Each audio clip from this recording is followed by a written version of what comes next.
where it's like, oh, if I really pay attention to like the granular recesses of sensation in my body, all of this stuff opens up all of a sudden. Welcome to In the Particles, where we gather with our community to talk about the creative process and postmodern performance practices and explore a perhaps new art movement that we're calling particleism. Hi. Hi. Welcome to In the Particles. This is Youlim. And this is Deborah Black. Sophia Trainer is high in the Sierra Nevadas. Woohoo! And today we have a special guest with us, Steph McIsaac. Hey there. And if you would just introduce yourself. Sure. So I'm a movement artist, somatic educator, and medical anthropologist based here in New York. So in addition to the work I do in somatics and contemplative work, I also do research in medical anthropology and make some movement art sometime. Amazing. Yeah. Youlim and I were just talking about like doing many, many different things. Yeah. And how it's okay. Yeah. Yes. It's like there's often this moment of like, it's okay. We do a lot of things. No, it's really hard. I mean, we're all multiple in so many ways, but feels like the external world is constantly asking us to like be legible and coherent. Mm-hmm. And when you do different things in different registers and media, sometimes it's really hard to figure out how to present yourself, you know? Yeah. And I think I'll just probably be talking about this for like I'll probably be talking about this every day for the next 6 months, but I just had, I got to do a session with Liz Lerman. Do you know Liz Lerman? Yeah. And she said, she was talking about how she does many things in the world and people questioning it. And she's saying like, it's not me that's fragmented, it's the world that's fragmented. And I was like, oh my God, this is so good. Yeah. But anyhow, why don't we jump in and maybe you can tell us a little bit about what you're preoccupied with and what you're working on right now, artistically. Yeah, for sure. I think broadly artistically, I'm really interested and curious about how history, broadly construed, lives in the body. And so when I say that, I'm interested both in that in a really relative sense. So for instance, like, how does my particular history so far on this earth like manifest in the body? How do I access it, let it speak? What parts are insightful? What parts can be released? And so that's really interesting to me. And then also thinking about history in like a much more deep time sense as well, as like not just particular to my human body, but like the body kind of in general has this form that has a much longer ancestry and history that is also here in some ways. And so I'm really curious about the place where those two meet, like sort of the place of identity and then the place of this sort of, larger inheritance of being in a biological form. Wow. I feel like we talk a lot about time, and the difference between sort of being like future-oriented or goal-oriented and then maybe being present. What does that mean? And then you're talking about, right, like what's come before. Yeah. I don't know. Do you want to talk a little bit about how you situate yourself in time and maybe even how that kind of like manifests itself into your work? Yeah. I really love just thinking about most things in life as kind of on their own timeline and outside of control and governability.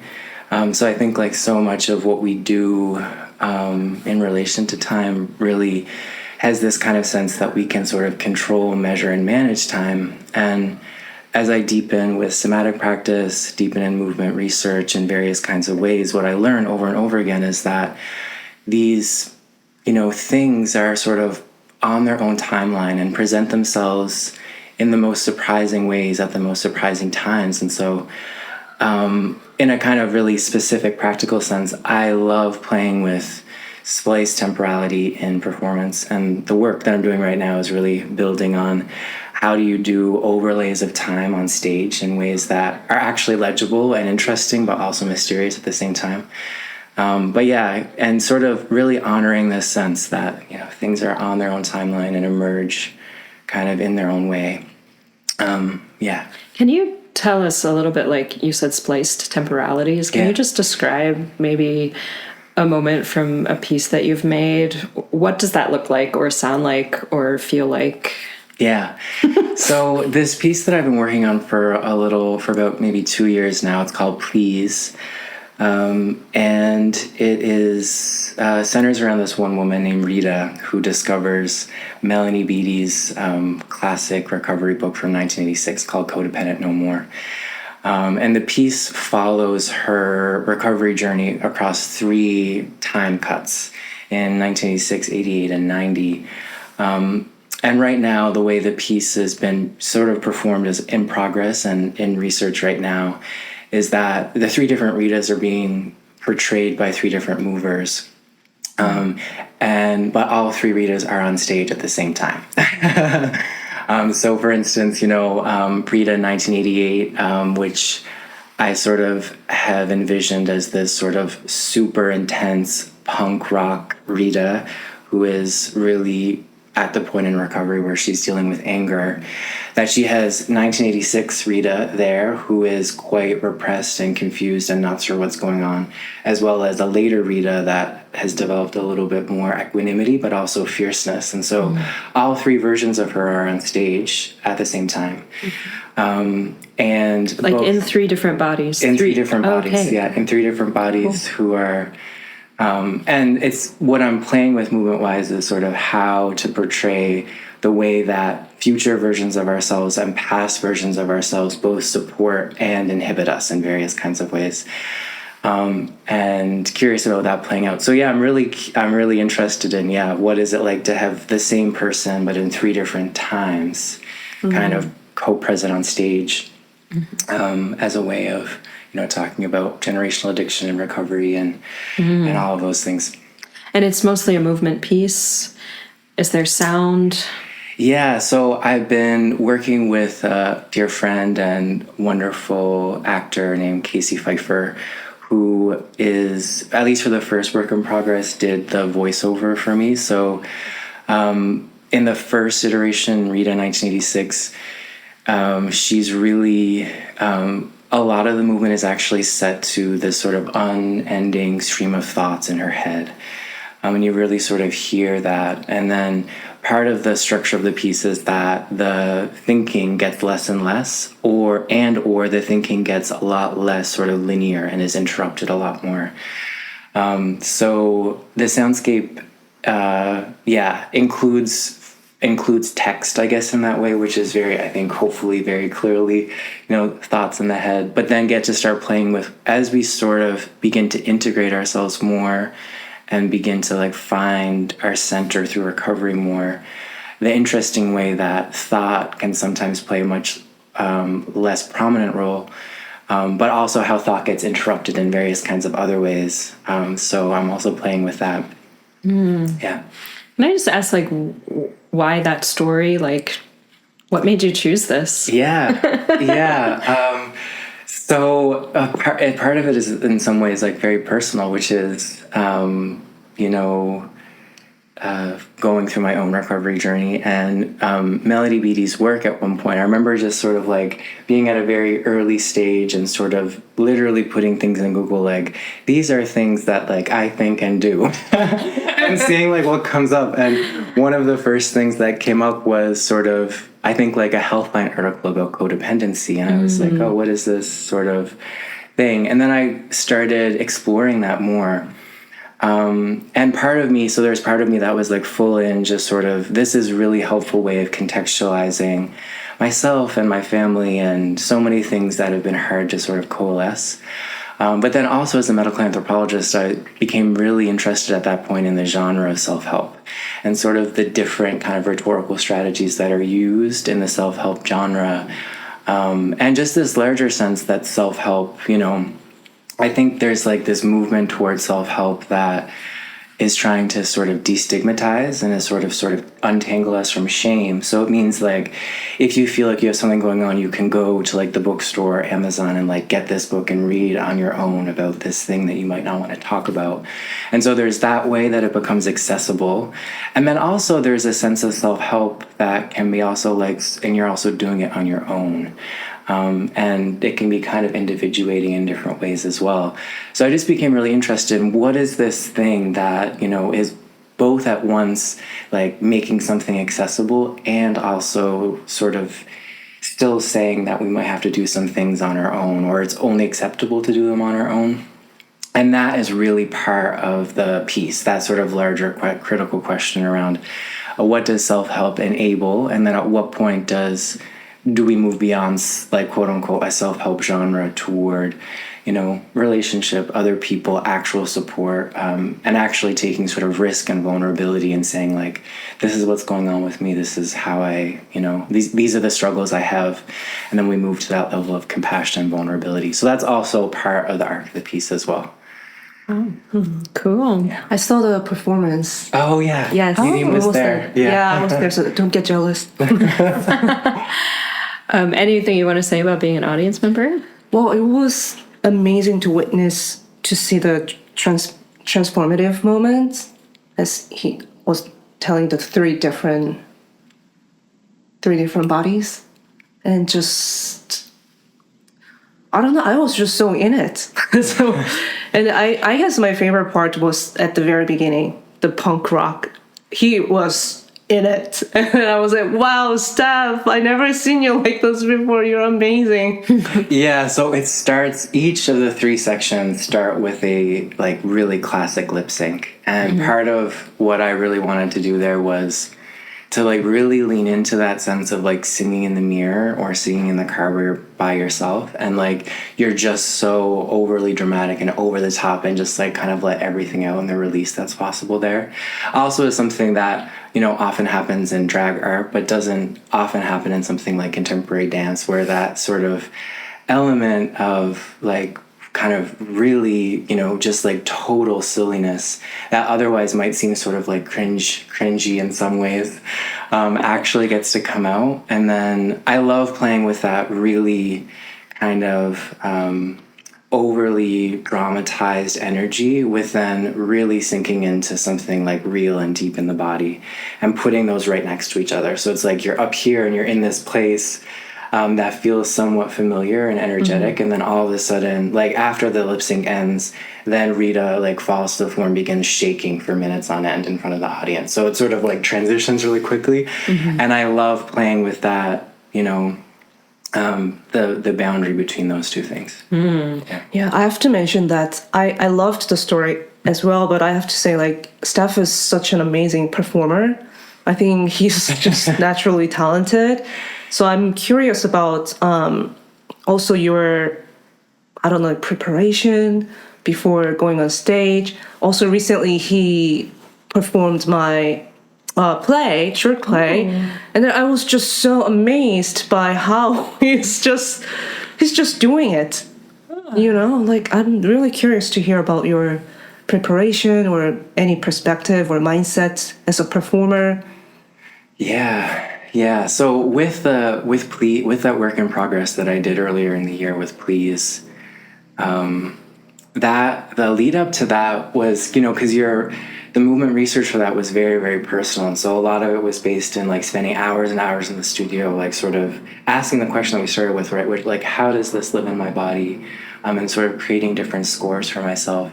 And that was like beautiful and insightful. And then when it came to the performance and I was running the piece over and over and over again and really going to the depths over and over and over again, it got so exhausting too.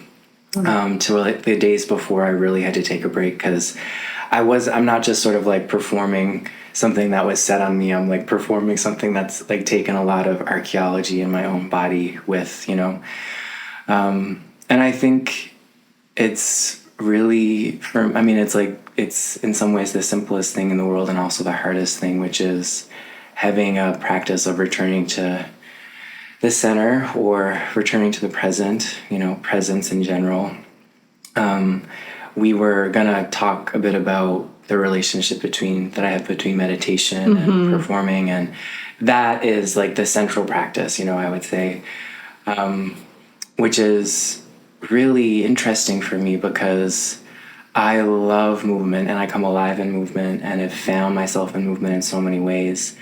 And stillness practice is so hard for me, sitting still and really trying to commit to not like a austere stillness, but like just like, this is where my body is right now. How can I stay here without trying to adjust it more, And so over, the past 5-6 years, developing like some kind of daily stillness practice has just like transformed both like what I do in performance and in life so much because, yes, something happens in stillness where often with the, one of the sense doors are closed, the eyes, and you're sort of sitting in an environment that, you have a semblance of control over. One of the things that I realize is how even with all these ideal conditions, how difficult it is to stay present sometimes even for a second. And so it's like, wow, all of these ideal conditions are here, and yet actually staying with something like breath or sensation for a couple of seconds can actually feel really challenging. And so that gave me, and so building that muscle of just in ideal circumstances, coming back to my center, coming back to what's actually here is one thing. But then, expanding that out into when you're in environments that you have absolutely no control over and there are so many other things happening, the difficulty of returning, but that I feel really gets strengthened by having a stillness practice of some kind. So like with Youlim's play that we did this past weekend, it's a really movement-based part where there's not a lot of, like voice or text coming from me. But, the whole thing with that, which is just like practicing presence as much as I can in the body of this character that I know some things about. And so many other things fall into place when there is that practice of like finding center amid, chaotic environments or something even like adrenalized, like performing, where that really changes, sensations in the body in so many ways that can be really difficult to sort of ground down in. And having stillness practice like helps so much with that because you just have something to rely on regardless, like conditions are outside of our control. So stillness practice like builds a muscle that like gives me an ability to find center amid the inevitability of things that I can't govern or control, Yeah. Oh, that's so beautiful. You were so present and grounded on stage. I was very amazed. Thank you. I was really honored to have you in the play. It was so much fun. Yeah. Sorry, I missed it. I was going to ask if you're showing your piece, your work again at any. Do you have any dates? Yeah. So I have these two amazing friends and movers who want to come on with a piece, and I'm having trouble finding funding to actually be able to pay them. It's really important to me that like, you're coming in, you're putting yourself into it, like, finding that. So the hope is that we were going to resume movement research and rehearsals this fall, and it's been pushed back a little, just like trying to find some, basic resources to be able to do that. But I'm really hoping another iteration will be shown one way or another in the spring, with hopefully more than just me, because the work in progress was just me, so I was just doing the kind of first part. That's the hope, but it's hard, it's really hard to find space and resources amid all the other things to do. I know, it's so hard. Yeah. That's another podcast. Yeah. I'm going to get into that. Other people are talking about that. We'll talk about the juicy stuff. Youlim, are you doing your play again? Since you mentioned it, maybe we. It's a short play called "Get Out of My Head," and then I originally produced as an audio drama. I have this another podcast that I kind of stopped doing it, but it's there. And also I did it as a virtual play, so it's on YouTube. But my favorite is this production because the previous productions I didn't have Steph's role. It's originally one woman show, and then I cast Steph. Oh, cool. And then that was, oh my god, I'm so proud of myself. Casting is everything. Yes. For the next, I don't have any solid production coming up for that play, but I'd love to do it again. Maybe. Well, we'll make sure we put your Instagram Yeah. handles in the comments or something so people can follow you if they're curious to like really see what you're talking about. Yeah, that would be nice. Yeah. I have a question that I didn't put on the list. But I think because I'm a trained dancer and Youlim and Sophia trained actors, and of course we do like a whole mix of other things between us. Sophia also a dancer, Youlim also a dancer, me sort of an actor, have taught actors a lot. But anyhow, we sort of like living in these two disciplines, I think. And so we talk a lot about like how modernism kind of like manifests in those disciplines, and then maybe how postmodernism sort of disrupts them. I don't know. Do you want to tell us like what's your relationship to disciplines like that, and where do you feel like you live philosophically? Yeah. Thank you for that. Really big question. Yeah, it's a big question. Yeah, probably like most people would answer this question like in an in-between space. I performance-wise, I started in theater, so most of my like performance credits were actually in theater and straight plays, and then didn't perform for a while and was really out of practice, and then deepened into what we call contemporary dance. Not until my 20s, into my 20s, where I really started to learn technique and learn the field in some ways. So I came very, very late, which, has lots of different kind of consequences that are interesting. And also, I think some benefits as well that have come from just finding a different pathway in. But I definitely, like, all of my work right now, both like somatic and performance-wise, is very adjacent to dance, I would say. And even, the somatic stuff that I teach right now, so much of it has been influenced from what I've learned from especially watching how people support improvisation. So really watching these incredible teachers help movers improvise, how they develop scores, how they set up containers to do so, even small things like how much voice they use to do the improvisation, all of these things, and really watching people do that in all of these different ways. Can you just name drop a little bit, like what kind of somatics do you teach and who might you be referencing? Yeah, totally. That's right. Super big. No, it's good. I think like for people that are listening, maybe they know a lot or they don't know, and it's nice to maybe just have something to hold on to. Yeah. So somatics-wise, I teach a somatic modality called Continuum movement, which hopefully we'll get to talk about a little bit later.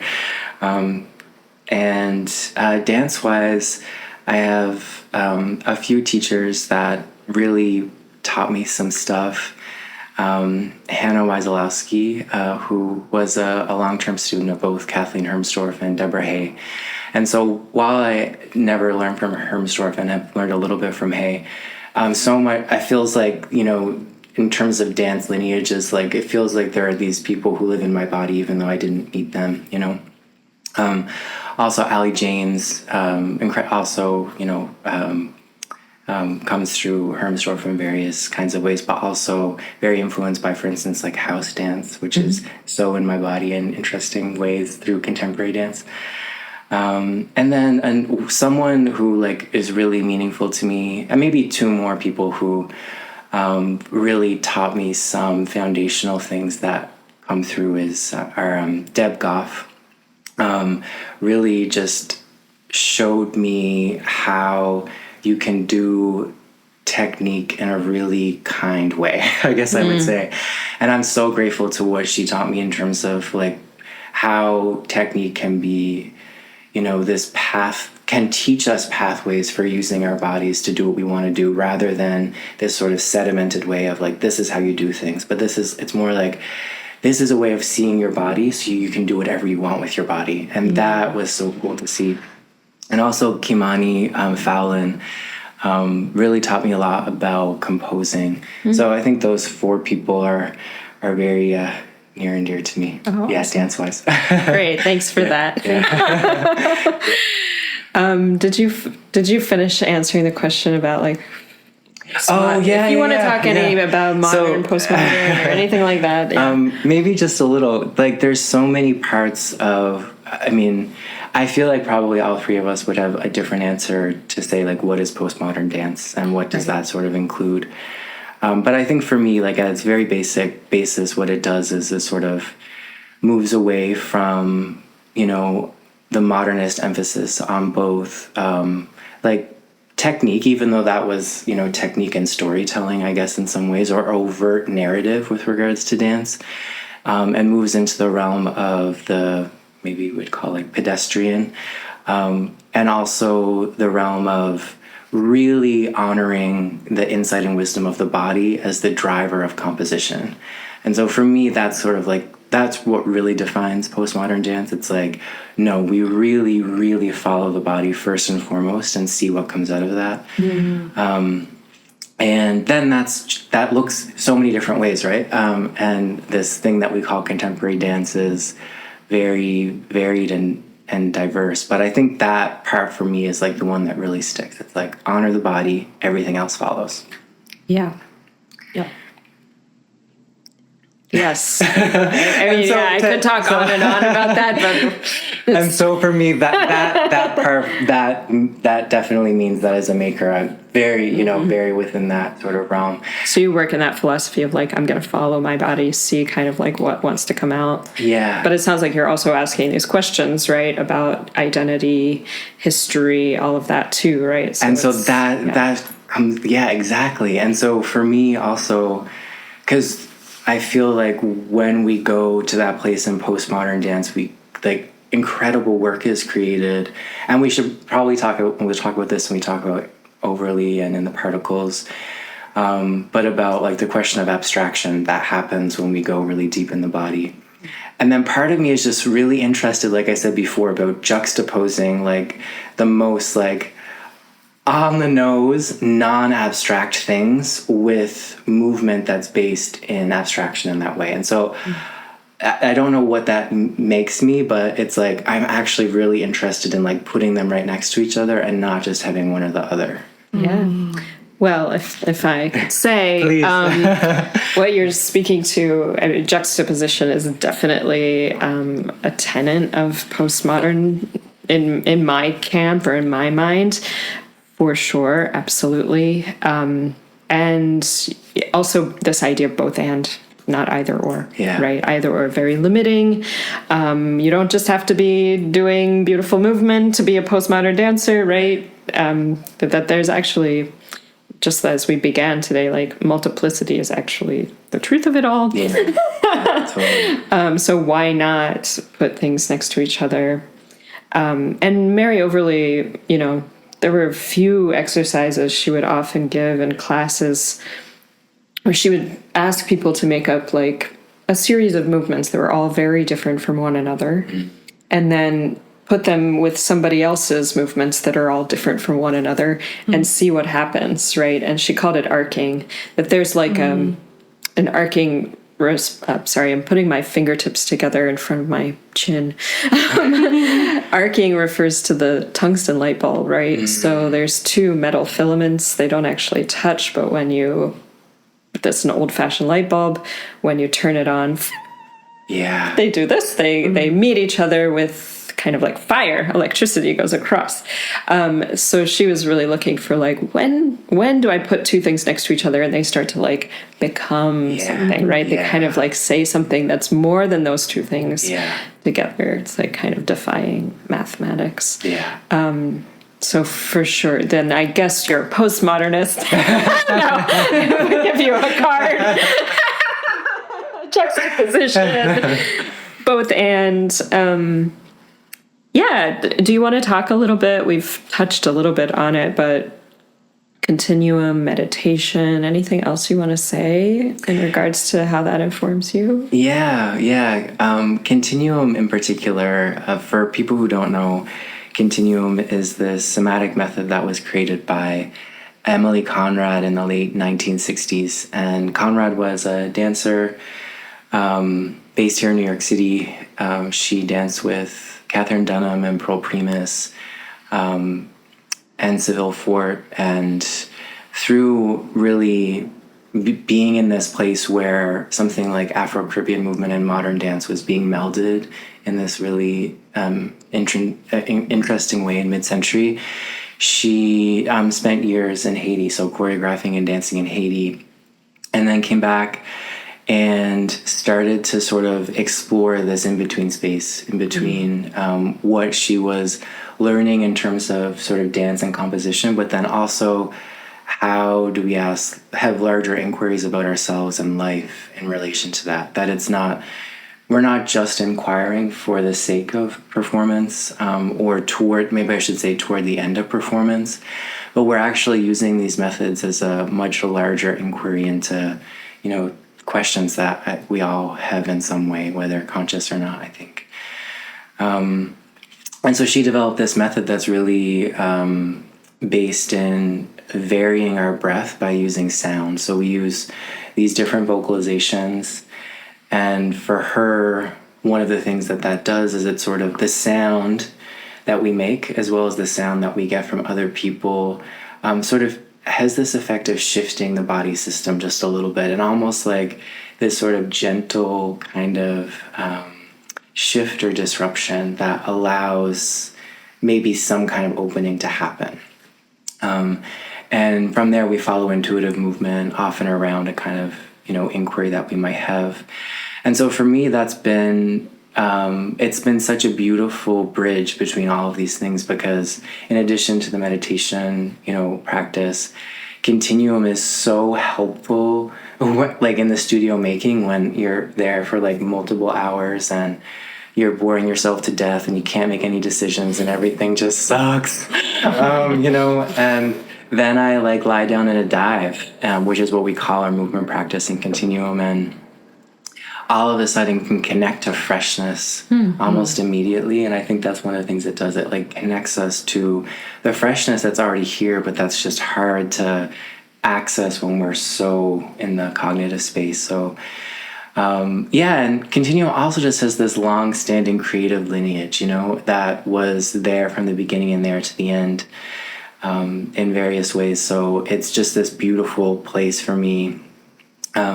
Also, as an anthropologist, one of the things that people say about Continuum is it's this inquiry into what it means to be human, which is really interesting, right? As a cultural anthropologist, I would say that some peers would say this is not what it is, but it is an inquiry into like the human condition, often through a question of culture, society. And what's so interesting about Continuum is that it's asking similar questions to anthropology, but doing it through the body and movement and community, rather than sort of studying what people do or say. And so in that way, it's like just such a gorgeous complement to, this other part of me that has been, fomenting for some time. So Deborah and I, we talked about, in the previous episode, we talked about stop chasing, rather than chasing an external goal, we stay open and receive. Yeah. And then I think that's really what Continuum movement is. So I took some of Steph's Continuum movement workshops in New York City. By the way, he's one of few Continuum movement teachers in New York City. So we're gonna leave some information. Anyway, when I dive, it's really about receiving, really stay open and receive. So that's like exactly what we talked about. Yeah, and that's also these little doorways that open. If you think about it, like, so my main practice is the 6 viewpoints, and so the same thing, I mean, they're different, of course, but like a similar thing would happen. If you just go walk and stop in space, and then all of a sudden you're like, oh my gosh, look at that. Yeah. Right. And it's like that thing again of like freshen, even though it's like, I turn my head, oh, I didn't even notice this before. This belonged to Sophia, yeah? That's it. Yes, it is. Ha, I'm pointing at a plant. I'm like, I know this plant. So heavy. She was like, I'm not going to take it. Yeah, this like freshening, and it's, this doorway sort of metaphor comes up a lot when I'm teaching. It's like, oh yeah, you found a door. Great. Yeah. Why don't you go in it? See what's there. Just hang out a while, you know? You didn't see the door before we did this, and now there's a door. There's space here. Yeah. There's space that we didn't notice. There's space that we've taken for granted. Maybe you don't need to know, who cares what you're going to use it for even, Right, but you right. found space behind that pillow or under the bed or in the, Totally. Yeah, infinite possibilities. yeah. And cultivating that capacity in all aspects of life, So again, it's like there's always this, we sometimes have this boundary or container around like what we do in terms of our performance or movement practice. But the thing with Continuum, and I'm really curious about continuity, which is like, how do we bring this sense of an open system that we find in Continuum, where it's like, oh, if I really pay attention to like the granular recesses of sensation in my body, all of this stuff opens up all of a sudden. And again, there's going back to that, there's ideal conditions that allow that to happen, where we can really sort of sink in.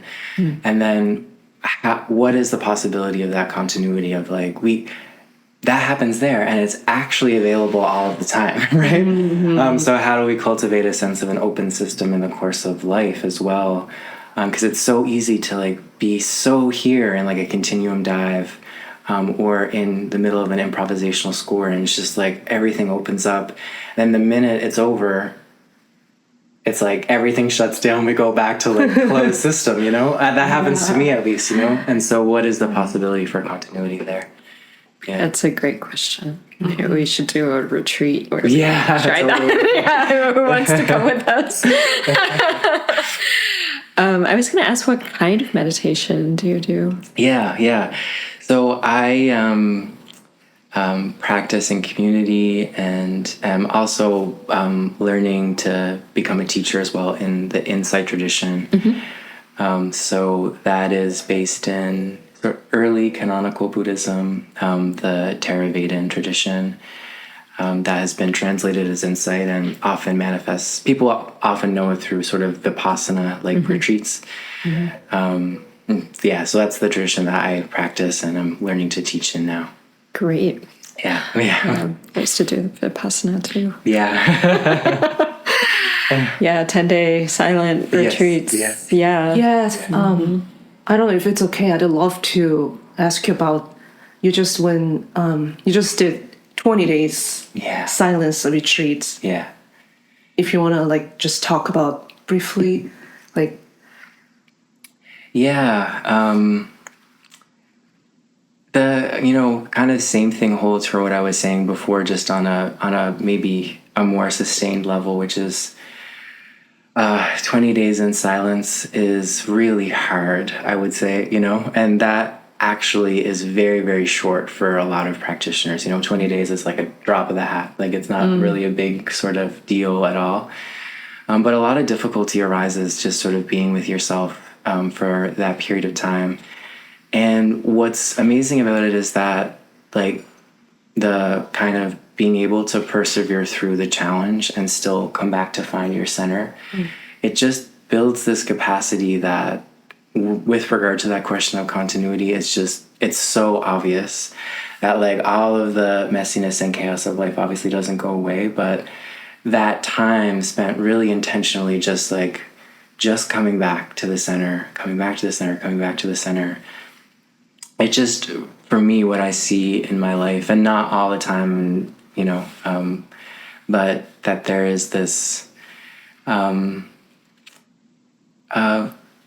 the likelihood of me abandoning myself or turning against myself, I guess I would say, gets lower and lower. You're no longer content just sort of turning on yourself or abandoning yourself to sort of deal with the chaos of life. And that's just it. Yeah, it just has been such an important, beautiful practice for me.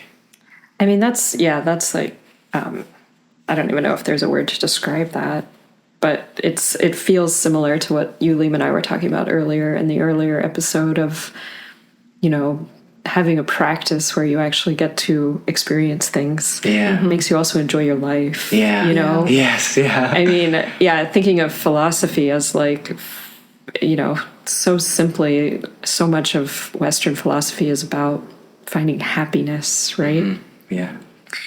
And you can't do that if you don't have yourself with you, and you can't do that if you're not like in the world noticing things. I mean, there's obviously a lot of suffering and a lot of hard things to experience, but there's also so much that's like, just like, thank goodness my eyes were open. Thank goodness I was experiencing this. Yeah. Right?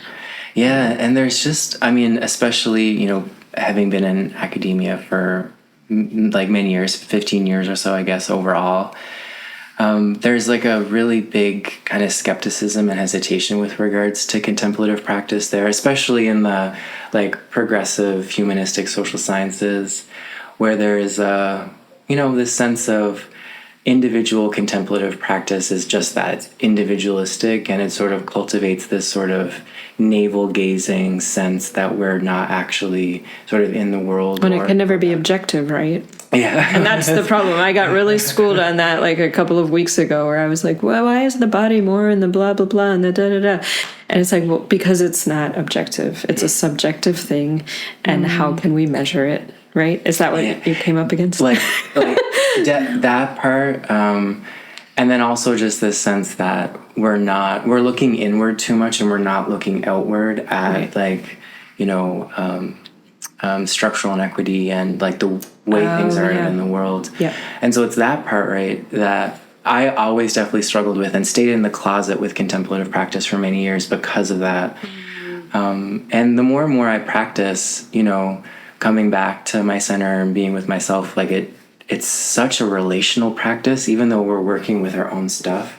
But it's so relational because when I'm actually connected to myself and, in my center in the present moment, the way I relate to you is often a lot more sort of honest, often kind and compassionate than it would be if I've just abandoned it, Yeah.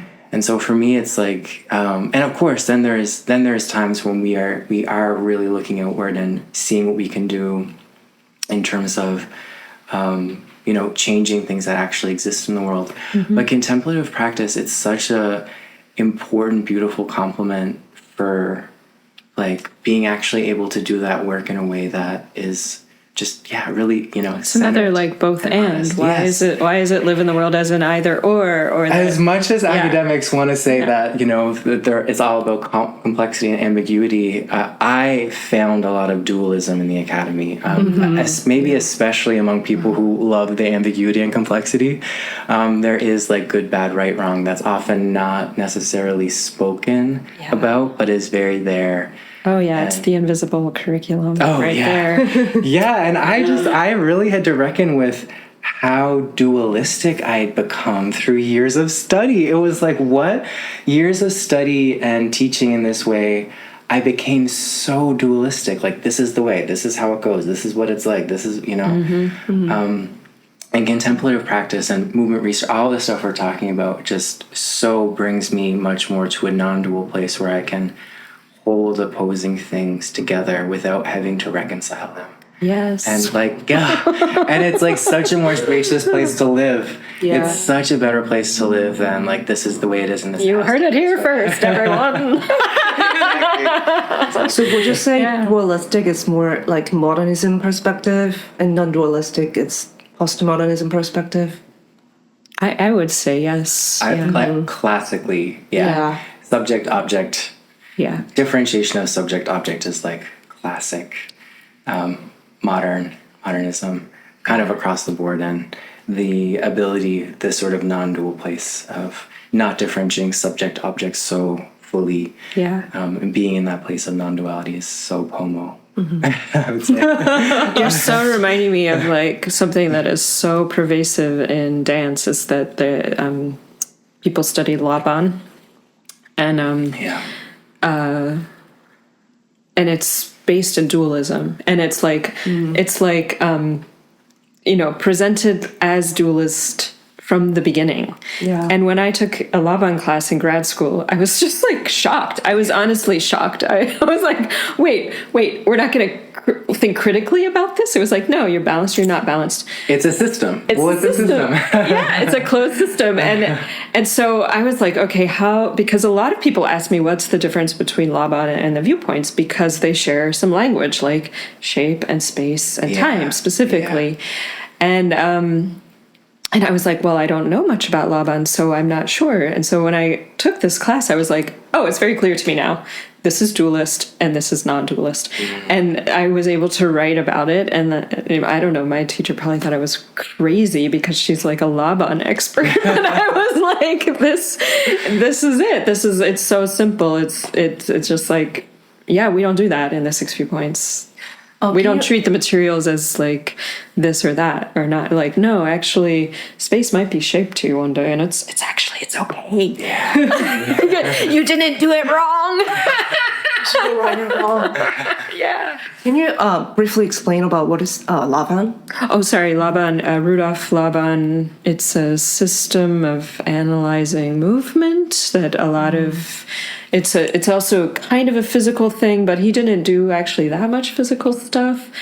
And on principle, and I think it's important to remember, I know a lot of people have written about this and have, there's a lot, but he was a Nazi sympathizer also. Steph just pulled out the mastery of movement. Yeah.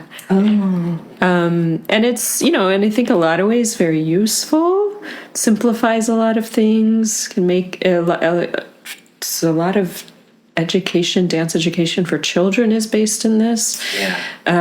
It's also a complex subject, and I have my opinions about it, but I think dualism, non-dualism plays a huge role in the difference. Yeah, it's also used, for instance, like often a foundation of something like dance movement therapy, where the systemization sort of really helps with training people about how to observe movement in ways that you would then use for instance, like helping them therapeutically, and so it gives you a sort of a sense of what to look for and how to do it in that way. And that the system might be helpful for. Yeah. It can be applied in different situations, basically. Yeah. Anyhow, sorry, went off on dualism. Cool. So I think maybe we're to the particles question. So this podcast is called In the Particles. I don't know. What does that mean to you?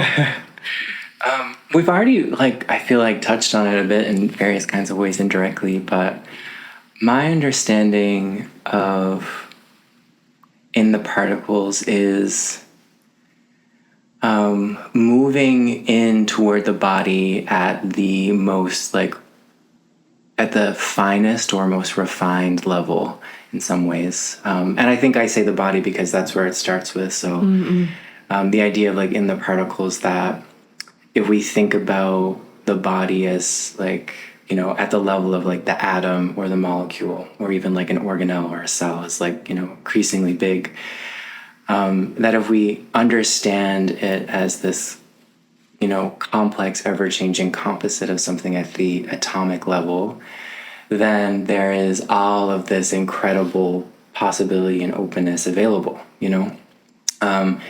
that there's all of this change kind of constantly happening. And just this really interesting, one of my favorite questions about all of this work, that as we get more refined in the body, so it's we get more and more refined in terms of being able to feel into what's here, things get way more mysterious and abstract. And so it's like something at the most fine level is also something at the most abstract and mysterious level at the same time. And for me, like that meeting of like, is it the most specific thing, or is it the most abstract thing? You know? And it's like the meeting of those two places, because it is the same place, and it's like a gateway in. And so that meeting of specificity and abstraction that happens with something, you know, moving into the body as, you know, in the particles in that place, for me is just like exquisite place, you know, because it's, specificity begets mystery and wonder, rather than what usually happens with specificity, which is reductionism. So you would think, you know, and as a medical anthropologist, spent many years trying to, you know, studying all the ways that people use, you know, biology to reduce, you know, to reduce or determine. And what's beautiful about somatics, I think, in that place, it's like we get ever more refined into the recesses of biological form. And that leads us not to a reduction, but to an expansion into the unknown, into like this mystery, you know? And for me, that's like such an exquisite conundrum for all of life, you know? It's like, unknown. it's wild, you know? And it's so continuum at the same time, you know? It's just we don't often talk about at the level of atom or molecule, but very work at like the cellular level, get, as one other place. And it's the same thing. It's like, as I get more refined and deeper into what's here, less and less becomes certain, less and less becomes known, and everything opens up. So Everything opens up. Yeah. So, wow, you know? My favorite word Steph mentioned. So we had this hangout session after he came back from the retreat, and then he said this word of, what was it? Delusion of uncertainty. Oh, the delusion of certainty. Yes. So I said to him, you should write a book about this. That will be your book's title. Delusion of certainty. That's something you're working with, delusion of certainty? That was just something that came out of my mouth that day. I don't know. And then I was like, whoa, exactly. It's interesting because Mary, she would often say awareness is greater than certainty. That would be like, hell yeah. It's like one of her things that she said over and over again. Awareness is greater than certainty. Like, if you're certain about it, then you're going to forget about it. Right. Yeah. And it's really interesting to hear you talk. I don't know what we do about it, but just to like say it again, that scientists, biologists might look into smaller and smaller bits, and it reduces it. Yes. But let's just say artists look into smaller and smaller bits, and it gets more unknown and more complex and more abstract and more, you said some other word that was great, like transcend, or I don't know, what was the word? Anyhow, we'll listen back on it. Unknown, but you said something else. Beautiful, blah, blah, blah. But yeah, that's because we were talking earlier about particlism, and I was talking about scientists like breaking things down in the atomic bomb, and how that's like one way of like saying like that's how particlism lives in the world, but you're actually pointing really beautifully to this other way particlism lives in the world. Yeah. It's so exciting, and it's right here. That's the other thing that's so wild to me, is that it's right here. I don't actually have to go anywhere or do anything. I just have to, refine and practice my capacity to be aware. And with that and that alone, all everything else sort of follows. And to me, that's like beautiful, and also brings up a little bit of grief sometimes, because there's so much time spent, thinking that we're, finding something, looking for something out there, finding something out there. And what somatics just reveals to me over and over again is like the endless capacity for inquiry with what's already here. And what's already here, I'm not just saying about like my specific mind, body system, but like thinking about it more as an ecology is what's here. Like in this moment, there's an entire ecology that of which my form is just a part. And being able to attune and be aware to that, just, there's all this possibility here. This is so great. And I think maybe last question is, before we hit record, you were talking about your work as a professor that you've now left. I don't know, let's hear a little bit about where you stand now in terms of being a researcher with all of this, because it's not an easy place to kind of exist right now, is it? Yeah, no, it's not. And what has been really fun is seeing the parts of somatics and contemplative practice that could actually really use some of the things that I was taught through, for instance, anthropology and critical theory, and that there is like there's this cross-fertilization that's possible. So it's not like just like abandoning one for the other, but saying like, oh no, like anthropology like desperately needs somatics in this way, and somatics could really use like critical social science or critical humanities in these ways, and especially through these open workshops that I've been teaching over the last little while, it's really an experiment in that, which is like, how do I take everything that I learned from my time in academia and anthropology and apply it to make this a quote like a better space in some ways, and then also, what does it mean? I mean, in the other direction, I tried for many years about what it's like to bring somatics into anthropology, and had a lot of fun, and also had a lot of pushback with that as well. But they can just really use each other. And so being in that non-dual place of like, there are these two parts of me that actually are very synergistic, and it's like seeing how they groove together in that way. So it's actually been especially since leaving my formal teaching job and being more in this space of, doing open workshops, and it's been like a real source of play and joy, honestly, like what works. How do we translate? So do you have any like idea of how this will continue to manifest? Are you going to write? Are you going to... So I've started writing kind of really close to this question we were just talking about, the space in between reductionism and space. Right now in my mind, the project is called the biocosmic body, which is a term that Emily Conrad, the Continuum founder, used quite a bit. But it's that place, right, where it's like deepening into biological recess leads us to something like the cosmic or the unknown or the mysterious. And the specific part that I'm really interested in working about is looking at in how, especially in somatics, somatics operates in this really interesting place at the kind of intersection of science and spirituality, where in dance and movement research and somatics, we have a lot of we ground our inquiries often in quite scientistic language more than scientific. So we use sort of science in these ways, like evolution's thrown around a lot, and we're, this and this, physiology and different things. And so it's less about is this true or not, but really inquiring into what does, needing to ground something in a scientific discourse do. And then this really interesting place where somatics gets to be both, spacious, spiritual, cosmic, and scientific at the same time. And what does it mean to hold both of those together? And so that's what I've been writing about lately. I'm curious about exploring that question.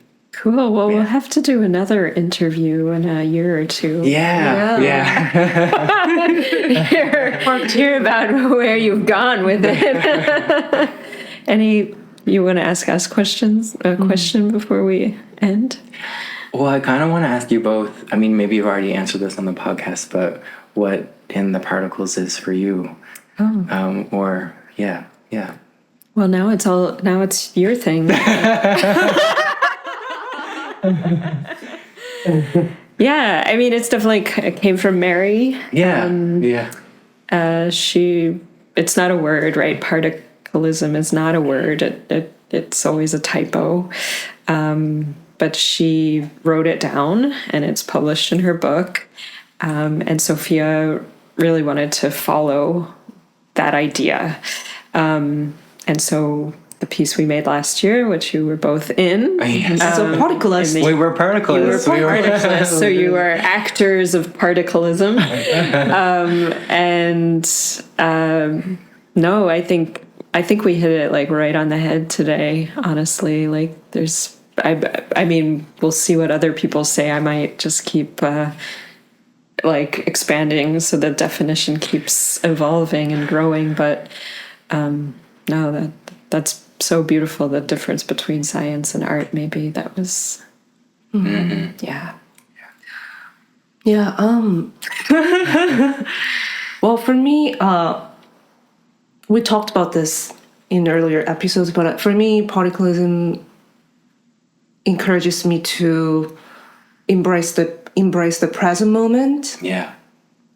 And observing what is happening in the moment in a subtle way. Just recognizing any unnecessary details. And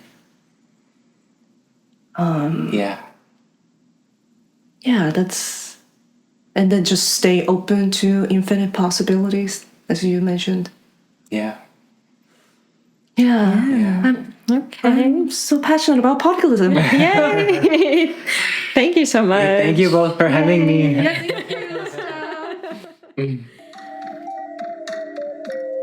If you like this episode, please don't forget to like and subscribe to this channel. Bye!